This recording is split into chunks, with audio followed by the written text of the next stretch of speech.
Hey everybody, Mike from Boomba here. In today's video, I'd like to introduce you to our brand new shop car, a 2017 Honda Civic Sport Hatchback, as well as share some information with you about the 10th generation Honda Civic.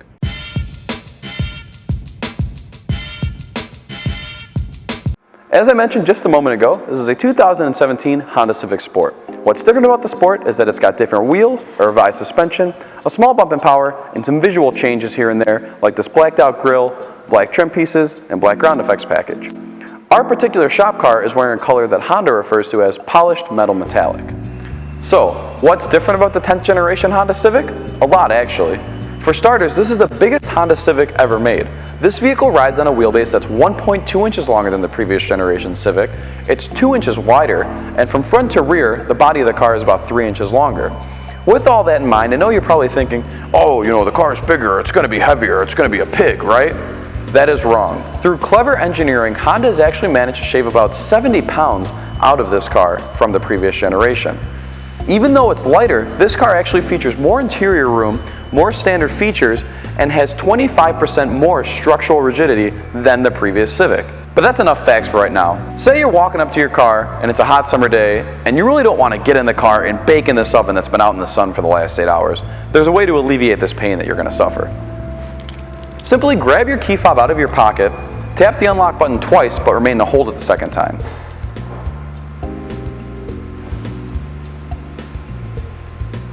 What you're going to notice, obviously, is that the windows roll down. The way this works is the longer you hold the unlock button, the more the windows are going to roll down. As soon as you take your finger off the unlock button, that stops the windows. But as Billy May said, wait, there's more. By walking up to the door handle on the vehicle, you can put your key fob into the door, and similar to the way you pressed unlock on the key fob, you're going to turn the fob twice to the left, holding it on the second time. The longer you hold the fob, the more you're going to roll up the windows. The 10th generation Honda Civic, for the first time ever, was designed, developed, and built right here in the United States, with the exception of our little friend here, the 5-door hatchback. The hatchback Civics are still designed and developed in the United States, but the car itself is built in the United Kingdom and imported back into the United States. While we're talking about hatchbacks, I want to mention this rear glass to you. In typical Honda fashion, this car sports a very large rear window bisected by a spoiler here. The section under the spoiler is still a window so you can see through it. Speaking of spoilers, I also want to mention this spoiler on the car to you here, but you may notice this spoiler looks a little bit different.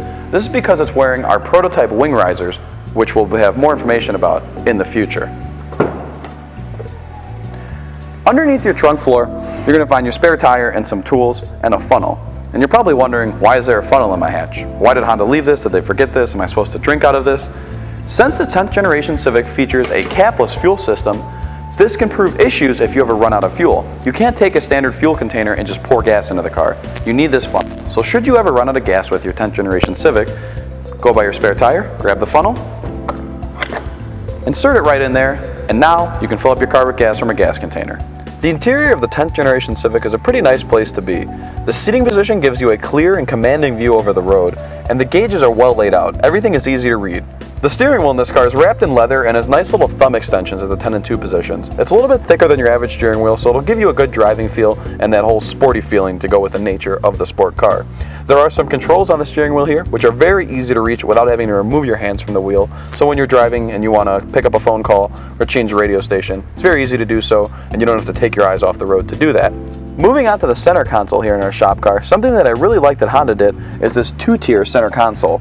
You've got this whole passenger area, which actually goes all the way through to the passenger side, and then here you can actually snake cables through. So if you need to charge your phone, you've got a nice little area for it here, and you can actually snake your USB cable up and plug it right into your phone and just leave it in there to charge.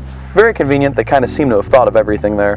The armrest is adjustable forwards and back in order to get you that optimal armrest position when you're trying to hard park through the McDonald's drive-thru. You can roll it up here, roll it back, and it flips up for tons of storage space. Honda really wanted to make sure that you had room for all of your stuff. Being a hatchback, so everyone wants practicality, this car's got tons of storage compartments in the doors, up here as I mentioned, below here, and in this very deep and generous center console. Just in front of the console, we've got the shifter. Our shop car is optioned with the 6-speed manual. Something we noticed right from the get-go is how long and rubbery the throws feel. You may notice that this looks a little bit different. It's because it's sporting our prototype short throw shift adapter. More information will be available about that piece in the future. For the first time ever, the 10th generation Honda Civic has an electronic parking brake as opposed to the mechanical parking brake from years past. This basically just saves up some space in the center console area and offers a more premium feel with the car. Right in front of the electronic parking brake, you'll find a brake hold button. What this does is it acts as a hill start assist. So if your car is going uphill or you're going downhill, when you take your foot off the brake, the car will not roll until it senses enough throttle input to get the car moving under its own power. Opposite of the brake hold button, you'll find a button labeled Econ. Flip the switch on this little green guy and you'll be saving MPGs faster than your wallet can open up. Moving up the center console area, you're going to find the climate control and the stereo.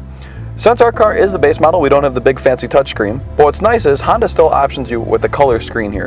No more LCD of years past. This unit will still connect to your phone over Bluetooth and you can plug in your own auxiliary device to have your own music going to the car. Something neat about this unit compared to the touchscreens is you actually get buttons here as opposed to doing everything via touch. A lot of people like this functionality of being able to turn the volume up and down with a satisfying click of a button or clicking your favorite radio preset with a button rather than swiping through some sort of screens. Up in the sun visors here, both of them, you'll find little clips here where you can slip anything that'll fit. Parking tickets, money, credit cards, just easier access to make your life simpler. For the first time ever in a Honda Civic, there is a 1.5 turbocharged engine making 180 horsepower and 177 foot-pounds of torque. This tiny little 1.5 four-cylinder will never have the same high revving charm of Honda's old 9,000 RPM redlines as seen in the older Type R or S2000, but it's a very impressive motor because it makes torque and it makes it everywhere. From 1900 RPM all the way up to 5000 RPM, this car is in its peak power band. I do want to point out a few Boomba racing items that we've got under the hood here on this vehicle. Starting off with this, our vent to atmosphere blow-off valve. This piece is going to give you that satisfying vent to atmosphere noise that all turbocharged owners have come to know and love. We've also got some dress-up accessories here, such as our Boomba racing oil cap and our battery tie-down. All of these pieces are made from aircraft-grade billet aluminum and can be found directly on our website under the Honda Civic section.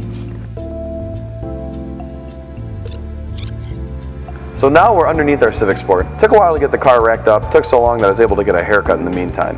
But I want to talk about some of the unique aspects underneath the car here. As you can see, we've got this center-mounted dual exit exhaust. This looks neat, but it actually does more than just looks. This adds 6 horsepower to the car over the regular Civic Turbo. You've got independent rear suspension, which helps the car with handling, and a decently thick rear sway bar. Moving back just a little bit, you'll notice the flat floor pans. This aids with MPGs, helping airflow glide across the bottom of the car. Now that we've made our way to the front of the vehicle, let's have a look at the engine and transmission. Honda was thinking of longevity when they came up with this skid plate because it's made out of metal, not a cheap fabric like you see in a lot of other vehicles. Once you remove the under tray, you'll see its true purpose. It does a fantastic job at keeping dirt and debris off of your engine, transmission, and downpipe. Honda was thinking of the DIY guys on this car. You'll notice a very welcomed addition here to the oil filter being placed in a much more accessible position than it has been on earlier Civic models. See this red piece of aluminum right here? That's not stock. This is the Boomba Racing rear motor mount available right now for the 10th generation Civic for both CVT and manual transmission models. What this does is it reduces engine flex, moving front to back, to help increase your traction, reduce any kind of wheel hop, and smooth out shifting with the vehicle. So that's a quick little intro on our new 10th Gen. Hope you enjoyed watching. I'll catch you in the next one.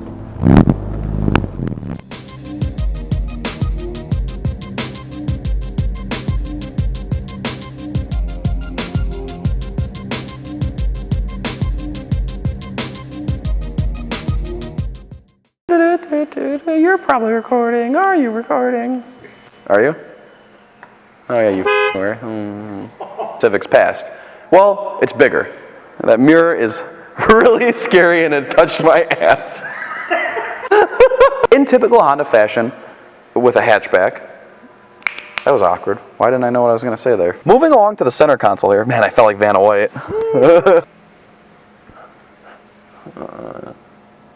Let's start with the filter. Looking under the skid plate, you're going to see all of the glorified 1.5. I don't want to say that.